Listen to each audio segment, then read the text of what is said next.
leading lady ingenue was at that time. So that was the message that leading lady ingenue was at that time. So that was the message that... For decades, millions of viewers believed they were watching a real sisterhood.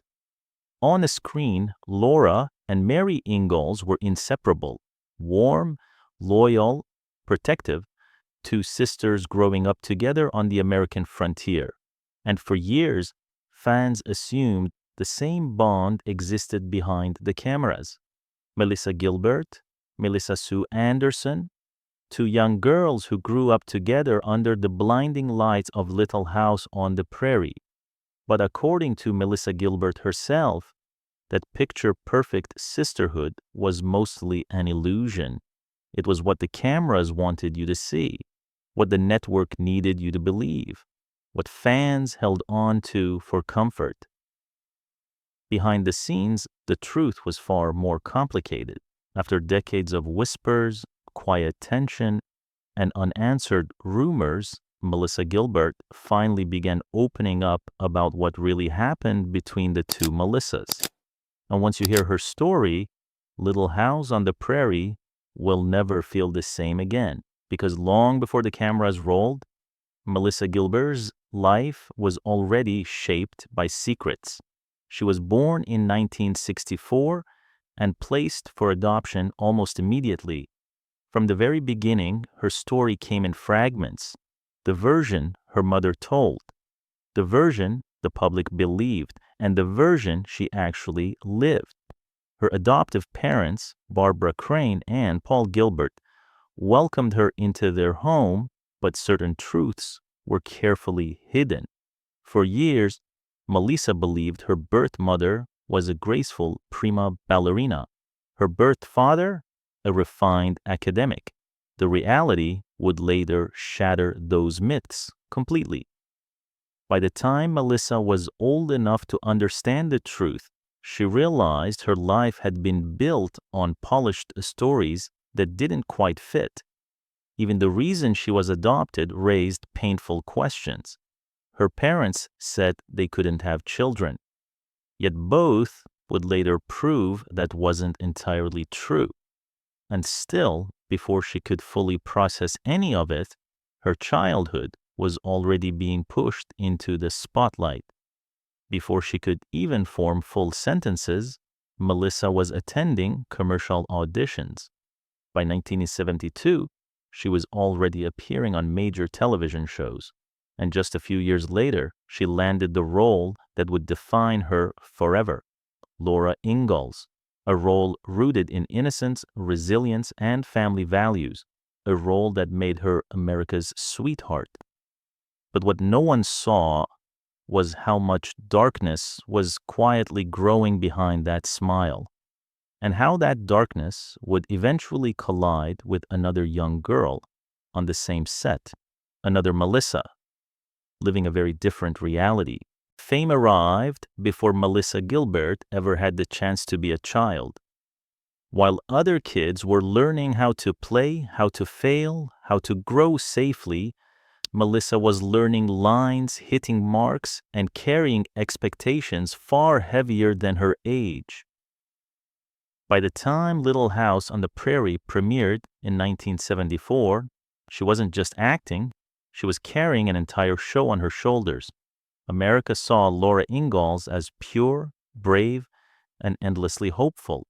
But behind that image, Melissa was quietly absorbing pressure that most adults would struggle to survive. Hollywood doesn't pause for childhood, long hours on set, constant scrutiny. The unspoken rule that you must always be on. For a young girl already wrestling with questions about her identity, her adoption, and the truths she hadn't yet uncovered, fame didn't heal anything, it complicated everything. And then came the loss that would shape her forever. When Melissa was just 11 years old, her adoptive father, Paul Gilbert, died. She was told he had suffered a stroke. That lie stayed with her for years. In reality, he had taken his own life after enduring unbearable pain as a World War II veteran. Melissa didn't have the words to process it. She only knew that something essential had vanished. She withdrew, she'd struggled to function, and without realizing it, she began searching for a replacement father figure. She found one on set, Michael Landon. To Melissa, he wasn't just the man playing Charles Ingalls. He became a source of safety, attention, and emotional grounding. He treated her with warmth and affection, filling a space she didn't even know was empty. But as she grew older, she began to see cracks in that relationship too. She noticed things she hadn't understood as a child: the vodka hidden in a coffee mug, the way adult behaviors quietly shaped the environment around her. Later, she would admit that this early exposure influenced the kinds of men she felt drawn to: men who carried the same familiar scent of alcohol, men who felt emotionally unavailable, yet strangely comforting. Then came another blow. When Michael Landon left his wife for a makeup artist on the show, it reopened a wound Melissa thought had healed. Her own parents had separated when she was 8. Watching another father figure walk away from his family felt like betrayal all over again. This time, she didn't stay silent, she cut him off completely. By her teenage years, Melissa had already endured more loss, confusion, and emotional upheaval than most people face in a lifetime, yet the public still saw her as the smiling girl from the Prairie. And while her inner world was quietly unraveling, her personal life was about to collide with fame in a way no one expected. Because the next chapter of her life would involve a struggling actor, a boy named Tom Cruise. Before the world knew his name, before the red carpets and blockbuster fame, he was just a determined young man trying to survive Hollywood. Tom Cruise. When he first arrived in Los Angeles, he was broke, hungry, and unknown. And that was when his path crossed with Melissa Gilbert. She was only 16, already famous, already carrying the weight of a career most adults couldn't handle. Their relationship was innocent, sweet, almost fragile. Melissa would later laugh softly when recalling that they never went further than kissing. She remembered him as a great kisser, but what stayed with her most was how early in his struggle he really was. At one point, she even bought him his first set of dishes. A small, almost tender detail that revealed how uneven their worlds already were. They didn't last. Their lives moved in different directions, accelerating faster than either of them could control. And soon, Melissa found herself pulled into a far more intense relationship. Rob Lowe. They met when she was still very young, around 14 or 15, but didn't begin dating seriously until she turned 17. From the outside, they looked like Hollywood's golden young couple: beautiful, famous, untouchable. Inside, it was chaos. Melissa fell deeply in love. This wasn't puppy love, it was consuming, emotional, volatile. Their relationship became a fixture in tabloids, feeding on attention and pressure neither of them was ready for. Despite infidelity on both sides, they stayed together. The bond grew serious enough that by 1986, they were engaged. Melissa was only 22 when she said yes. But reality came crashing down fast. When Melissa discovered she was pregnant, she told Rob with hope in her voice. His response shattered everything. He wasn't ready to be a husband. He wasn't ready to be a father. The engagement ended. Not long after, Melissa suffered a miscarriage. She lost the baby, she lost the relationship, and she lost whatever emotional stability she had left. The grief was overwhelming. She later wrote about how that pain pushed her deeper into alcohol, not as a celebration, but as an escape, each drink pulling her further away from herself. Years later, reflecting on that period, Melissa admitted how young she truly was. 17 when the relationship began, 23 when it finally ended. She had grown up fast in the industry, while Rob's fame was just beginning to explode. She watched as a star rise in real time. Premieres, award shows, screaming fans. And with that fame came something she wasn't prepared for. Young women openly throwing themselves at him, slipping phone numbers into his pockets, pushing past her as if she didn't exist. Melissa later said that wasn't just uncomfortable. It was humiliating. It chipped away at her confidence. It made her feel invisible. And it planted seeds of doubt that would haunt her for years. That relationship didn't just break her heart. It reshaped how she saw herself, and when it ended, she didn't slow down. She rushed headfirst into the next chapter, a decision that would shock even her closest friends. After the collapse of her relationship with Rob Lowe, Melissa Gilbert didn't pause to heal. She ran straight into marriage. In 1988, after knowing actor Bo Brinkman for just 6 weeks, Melissa said yes. To the outside world, it looked romantic, impulsive, fearless. But beneath the surface, it was rushed, fragile, and already cracking. Soon after, they welcomed a son, Dakota. Motherhood gave Melissa purpose, but it didn't fix what was broken. Their marriage was tense, unstable, and filled with unresolved wounds. Eventually, they separated and entered therapy, trying to salvage something that already felt lost. That's when the truth is surfaced. During counseling, Brinkman confessed to a one-night stand. The woman was Shannon Doherty. The revelation hit Melissa like a physical blow. Nearly a decade had passed since she'd worked with Shannon, yet suddenly her name reappeared at the center of her most private pain. The tension exploded at the 1991 Emmy Awards. Melissa confronted Shannon face to face. The exchange left her shaken, unsettled, and painfully aware that some betrayals don't fade with time. Neither Brinkman nor Doherty ever publicly addressed the affair, but the damage lingered. Even years later, the anger hadn't disappeared. Melissa's sister Sarah would later admit that if she ever encountered Shannon again, words wouldn't be enough. That raw emotion revealed just how deeply the betrayal had cut their family. But the marriage still wasn't over. One night, while their son was still a newborn, Melissa went downstairs to get milk from the refrigerator.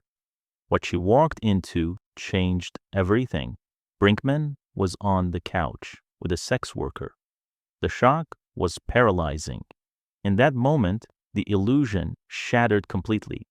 There was no fixing this, no pretending, no therapy session that could erase what she had just seen. And yet, years later, Melissa would say something that surprised even herself. She didn't regret the marriage because without it, she wouldn't have her son, and to her, that made every heartbreak worth enduring. The divorce was finalized in 1994, but even after it ended, Brinkman continued to hurt her. While Melissa was vacationing in Austria with actor Bruce Boxleitner, who would later become her second husband, she received devastating news. Brinkman had contacted Child Protective Services.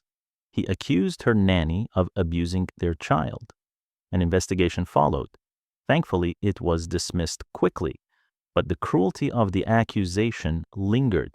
Melissa was interviewed by CPS while still recovering from breast augmentation surgery, trying to appear composed while her world felt like it was unraveling all over again.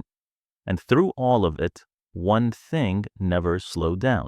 Her drinking. Alcohol had become her escape, her crutch, her quiet destroyer. 2 bottles of wine a night became normal, and even as her career continued, her personal life was slipping further out of control. By the mid-1990s, Melissa Gilbert's life looked stable from the outside.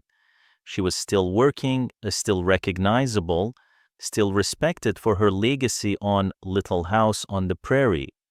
But behind closed doors, alcohol had tightened its grip. Her second marriage to Bruce Boxleitner couldn't withstand it. The drinking followed her everywhere, quietly eroding trust, patience, and intimacy. Even after their divorce, the habit stayed. What had once been an escape slowly became a prison. Professionally, she hadn't disappeared, but the roles were changing.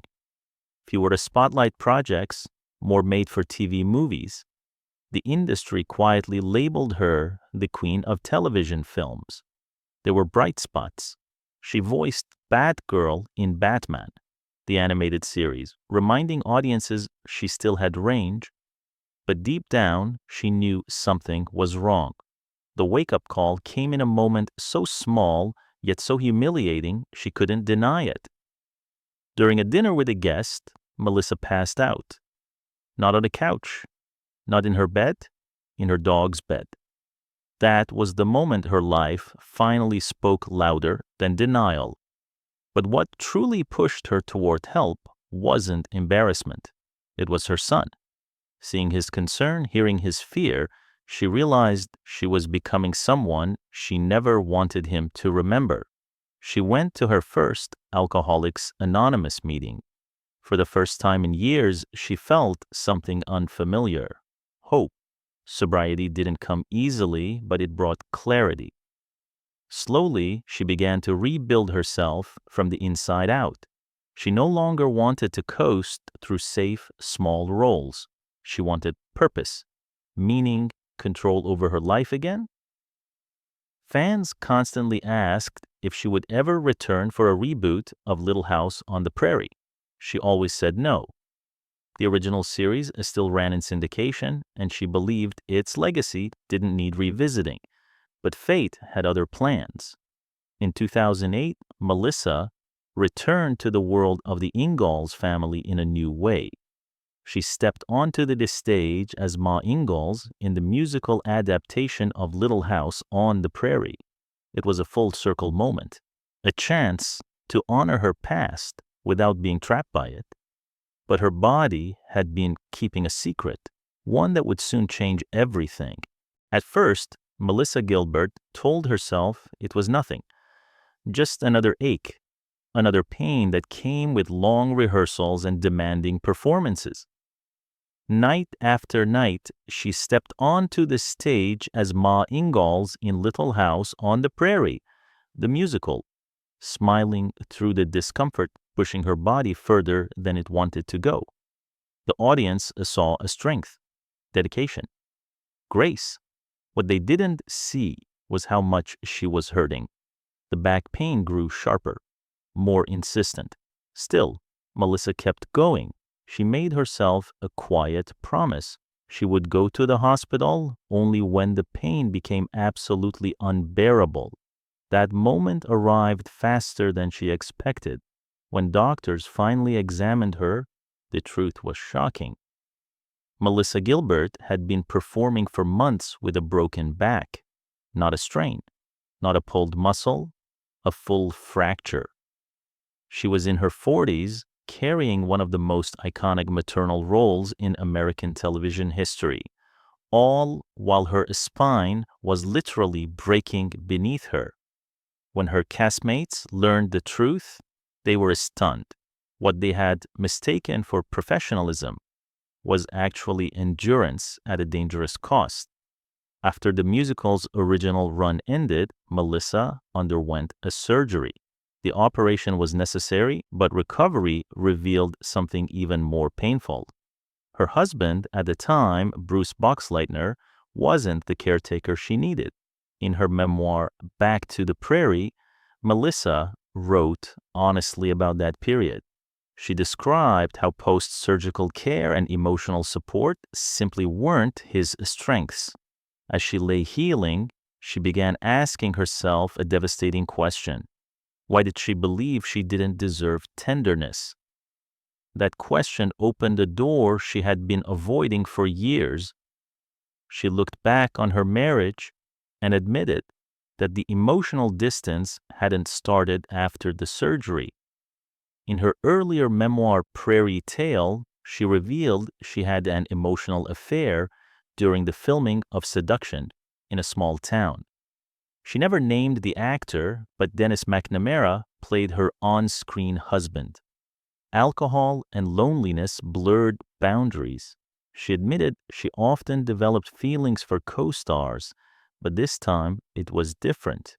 Instead of opening up to her husband, she sought connection elsewhere, too afraid to be vulnerable where it mattered most. Therapy couldn't bridge the gap. By 2011, the marriage ended. And with that divorce, Melissa didn't just feel heartbroken, she felt untethered. After the divorce, Melissa Gilbert didn't ease into a new chapter. She detonated her old life. She changed her appearance, bought a sports car, started dating someone much younger. Later, she would admit it felt like she had lost her mind. But beneath the impulsive choices was something far more fragile.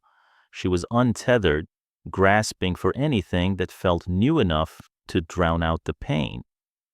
Psychologists explain that after a major breakup, people often swing between escape and reinvention.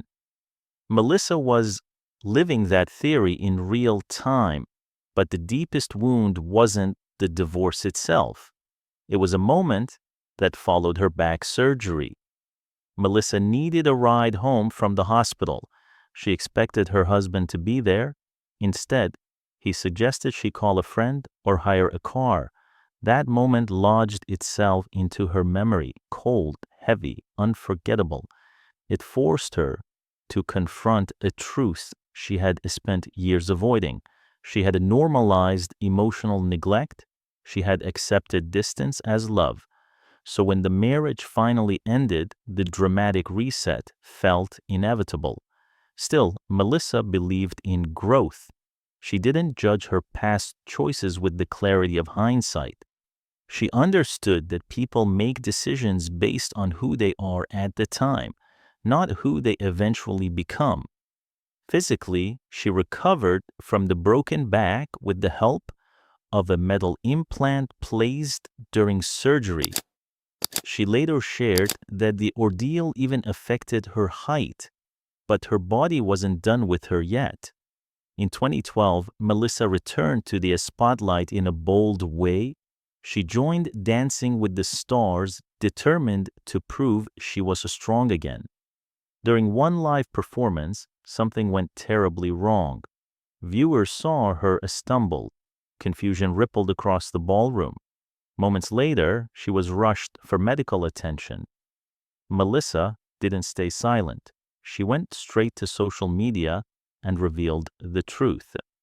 She had suffered a concussion and whiplash during the routine. Fans replayed the footage, searching for the exact moment of impact. Some swore they never saw her head hit the floor. Experts later explained that a concussion doesn't always require a direct blow. The brain can slam into the skull during sudden stops, powerful movements, or violent whiplash. Given Melissa's history of spinal injury, the risk was even higher. The incident didn't just end her run on the show, it opened the door to something far worse. The injuries from Dancing with the Stars were only the beginning. What followed was far more brutal. Melissa soon learned that the concussion and whiplash had triggered deeper damage. Doctors discovered 2 herniated discs. Surgery became unavoidable. This would be her 3rd major operation, but this time something went wrong. The spinal fusion didn't take. When a fusion fails, the pain isn't just persistent, it's relentless. In her case, the metal hardware placed in her spine began doing something horrifying. It started boring into the vertebrae above and below the surgical site. Every movement hurt. Every day became a calculation of pain. And then, as if her body hadn't endured enough, fate struck again. While renting a home, Melissa stepped onto a balcony. It collapsed beneath her. In an instant, the ground vanished. Another violent accident, another shock layered onto an already fragile spine. One unbelievable event after another, stacking trauma upon trauma. By this point, Melissa had survived more physical pain than most people could imagine. And yet, she kept going. Not because she was fearless, but because stopping felt impossible. Through it all, she carried the weight quietly. But just when it seemed the story couldn't twist any further, another long-standing mystery resurfaced. One that had followed her for decades. One that fans had argued about endlessly. The truth about Melissa Sue Anderson. For years, audiences believed the two Melissas were rivals. That jealousy and resentment had driven a wedge between them, that one had forced the other out. Now, Melissa Gilbert was finally ready to address it, and what she revealed would challenge everything fans thought they knew about Little House on the Prairie. For years, the story felt simple. Two young actresses, two sisters on screen, and one quiet rivalry behind the scenes. When Melissa Sue Anderson left Little House on the Prairie in 1981, rumors spread fast. Fans insisted there had to be tension, jealousy, silent competition. And at the center of it all, they placed Melissa Gilbert. But the truth was never that dramatic and never that cruel. According to Melissa Gilbert, their relationship was not defined by hatred or open conflict. It was defined by distance, a quiet emotional gap shaped by two very different personalities growing up under the same spotlight. From the very beginning, something felt off. Melissa Gilbert remembered meeting Melissa Sue Anderson during a screen test. Even then, at just 10 years old, she sensed a wall. Anderson, 2 years older, carried herself with a seriousness that felt far beyond her age. She was reserved, controlled, almost adult. Gilbert was the opposite, emotional, expressive, open, vulnerable. As the show grew more popular, those differences became more pronounced. Gilbert began landing major roles outside the series. Projects like The Miracle Worker and The Diary of Anne Frank. Meanwhile, Anderson grew increasingly frustrated with how her character, Mary Ingalls, was written. Mary became the emotional punching bag of the show. Blindness, illness, loss, tragedy piled on tragedy. Anderson later said, the writers often leaned on Mary's suffering when they ran out of ideas. It weighed on her. Both girls were ambitious. Both wanted to grow, but they were moving in different directions. There was also insecurity. Gilbert later admitted she felt outmatched. She saw Anderson as exceptionally beautiful and poised, while she viewed herself as awkward and plain. As they grew older, the contrast widened. Anderson wore makeup, grew her nails, dated young actors. Gilbert joked that Anderson was the girl boys wanted to marry, while she was the girl they wanted to take fishing. Even their mothers added to the divide. Gilbert envied the quiet, close bond Anderson shared with her mother. It felt calm and contained, nothing like the emotional volatility she experienced with her own mom, whose arguments sometimes spilled onto the set. Michael Landon tried to manage the dynamic early on. With two Melissas on set, he decided Anderson would be called Missy, while Gilbert kept her nickname Half Pint. It helped with logistics, but it couldn't bridge the emotional gap. As puberty hit, the distance grew wider. Anderson seemed to step confidently into adulthood. Gilbert still felt like a child trying to catch up. When Anderson began dating actor Lance Kerwin, the separation felt complete.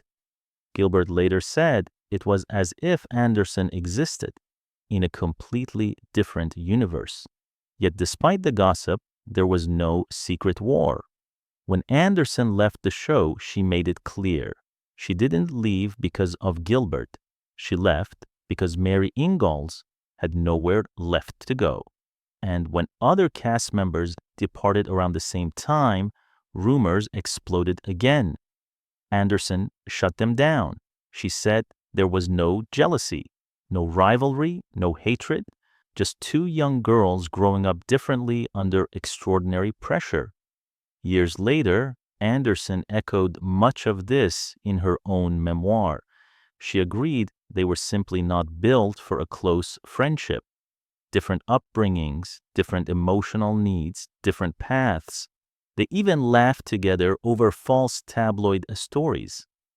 But the rumors still hurt, because when the world decides on a narrative, the truth often gets lost. With time came clarity. Melissa Gilbert didn't look back on her life through the lens of regret. She saw it as a series of lessons carved by pain, resilience, and survival. The chaos, the heartbreak, the injuries, the addiction, none of it felt random anymore. It felt formative. Physically, her body would never fully return to what it once was. The surgeries, the failed fusion, the hardware in her spine left lasting damage she would carry for the rest of her life. But emotionally, she had reached a place she never thought possible: acceptance. She no longer chased the idea of perfection, not in her career, not in her relationships, not in herself. The world had expected Laura Ingalls to remain frozen in time, pure, unbroken, eternal. But Melissa Gilbert was never meant to live inside that image forever. She had lived a full human life, messy, complicated, painful, real. As for Melissa Sue Anderson, the truth finally stood clear. There was no villain, no betrayal, no secret rivalry, just two girls placed under enormous pressure, asked to grow up on camera while the world projected fantasies onto them they never agreed to carry. Both were shaped by Little House on the Prairie, and both paid a price for it. Today, Melissa Gilbert speaks with honesty rather than bitterness. She understands that illusions comfort audiences, but they often erase the people behind them. And she no longer feels responsible for protecting a myth that cost her so much. Her story isn't about exposing someone else, it's about reclaiming herself. And in doing so, she reminds us of something uncomfortable yet essential. Behind every perfect image, there is always a human cost. Sometimes the truth isn't dramatic, it's just real.